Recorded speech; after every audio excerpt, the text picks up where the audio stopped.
पहले तो मैं डॉक्टर सिंघवी साहब आपको और आपके सारे साथियों को बहुत बहुत धन्यवाद देना चाहता हूं, बहुत मुबारकबाद भी देना चाहता हूं कि ऐसे संवेदनशील और संगीन मुद्दे के ऊपर जो भारत की अंतरात्मा से जुड़ा हुआ है, आपने आज इस गोष्ठी का आयोजन किया जिसमें पूरे देश भर से वकील, बुद्धिजीवी और सभी ऐसे प्रगतिशाली लोग यहाँ पे मौजूद हैं। इस सेशन के लिए जो आपने विषय चुना है विदर फेडरलिज्म, ये एक बहुत ही अनोखा और अद्भुत विषय है क्योंकि आज भारत के संघीय ढांचे के ऊपर प्रहार हो रहा है और क्योंकि बहुत सारे साथी यहाँ पर उत्तर पूर्व से और दक्षिण भारत से आए हैं, तो आपकी अनुमति से मैं कुछ शब्द अंग्रेजी में कहना चाहूँगा। You see, it's extremely important that we persevere to safeguard the spirit and the essence of federalism which has been enshrined in the Indian Constitution. And this is primarily because the fundamental instinct of the Indian Constitution and the Indian state for millennia now has been extremely centrist in nature. And there is a reason for that.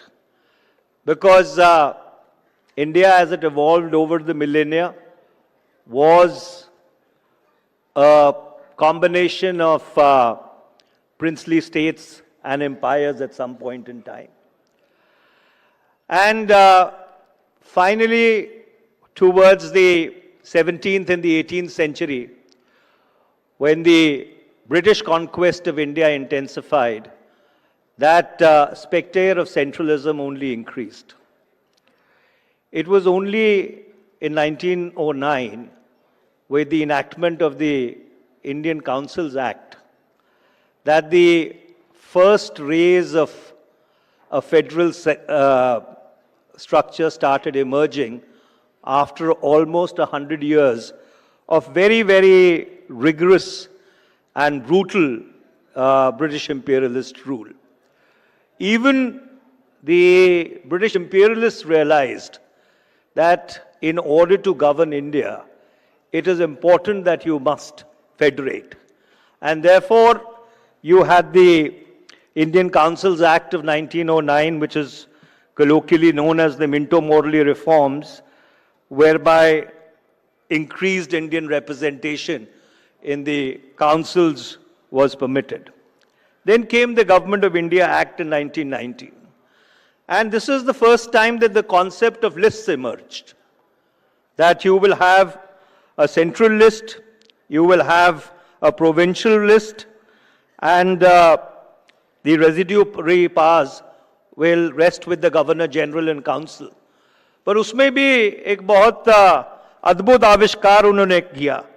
जो provincial subjects थे उनको दो में बांट दिया, reserved list और transferred list.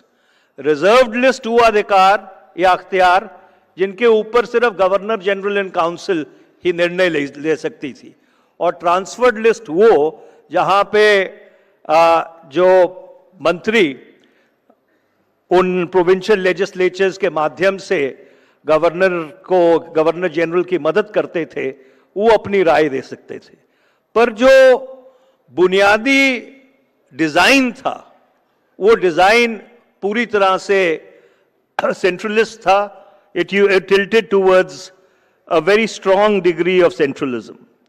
उसके बाद 1935 का गवर्नमेंट ऑफ इंडिया एक्ट आया, जिसको भारत की संविधान की बुनियाद भी माना जाता है।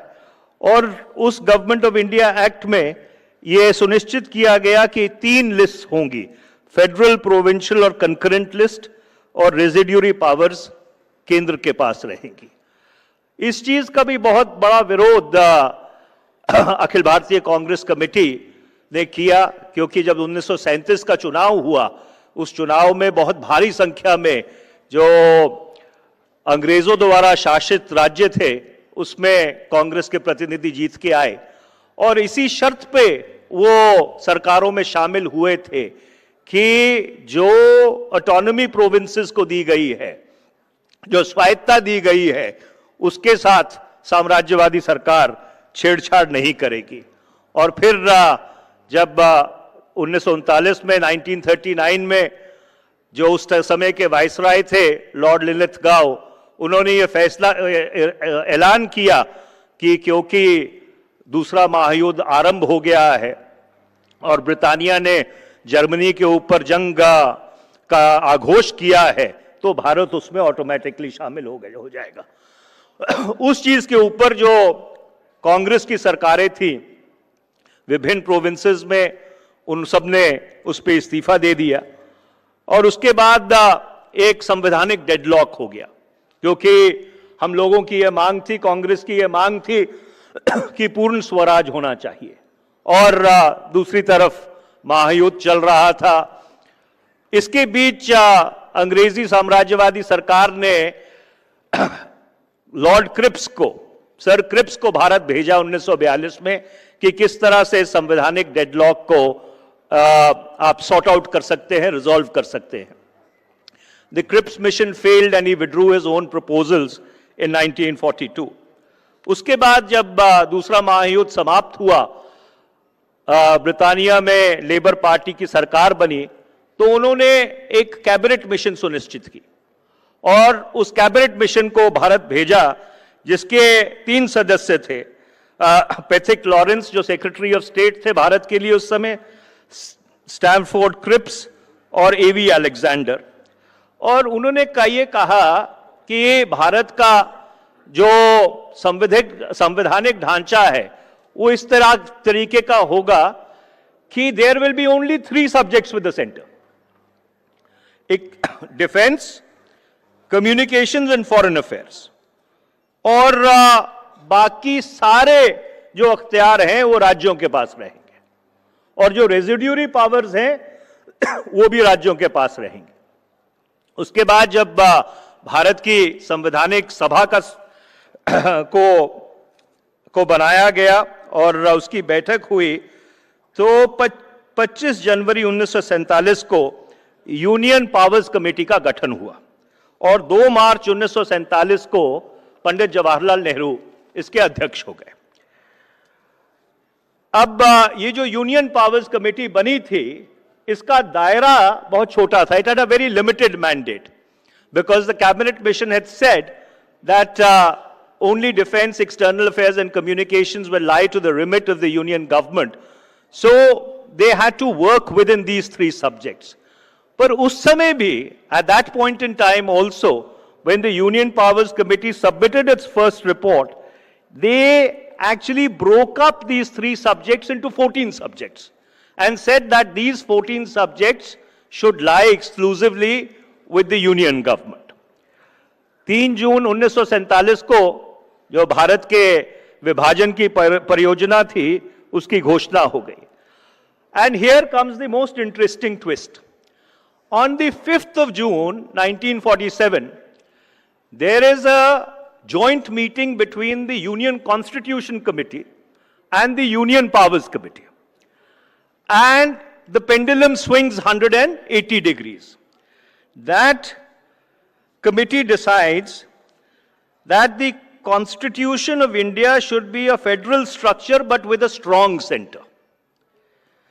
It says that there will be 3 lists with residuary powers with the center.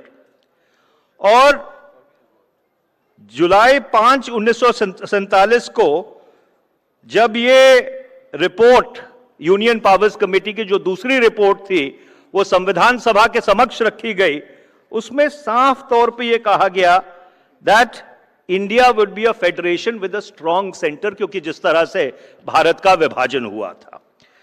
संविधान सभा के अधिकतर सदस्य जो थे वो इस मत के थे कि भारत में एक स्ट्रॉन्ग, एक बलशाली केंद्र की जरूरत है। पर जब भारत के संविधान की संरचना हुई तो अख्तियार केंद्र को भी मिले, अख्तियार सरकारों, राज्य सरकारों को भी मिले और कंकरेंट लिस्ट भी बनी।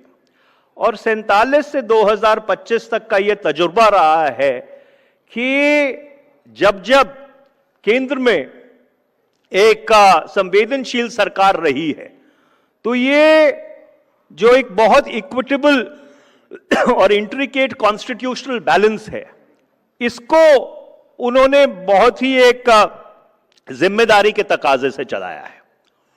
और पिछले 10 वर्ष से, जब से एनडीए भाजपा की सरकार आई है, इनकी निरंतर और लगातार कोशिश रही है कि ये जो कॉन्स्टिट्यूशनल स्कीम का बैलेंस है, इस कॉन्स्टिट्यूशनल स्कीम के बैलेंस को बिगाड़ दिया जाए। एंड एज दे से in English that every constitution is as good or as bad as the people who work it. So therefore, ultimately, the fault does not really lie with the constitution or as to how the constitution evolved. The fault really lies with the people who are currently trying to work out this constitutional scheme. And so therefore, it becomes incumbent upon all of us who respect the constitution, who believe in constitutionalism, who believe that there is a place for the states in the federal scheme, to try and do whatever we can to ensure that those who are in office today do not upset this constitutional balance and do irreparable damage to this country. Once again, I would like to thank Dr. Singhvi and his colleagues for inviting me and giving me a chance to address this August gathering. Thank you.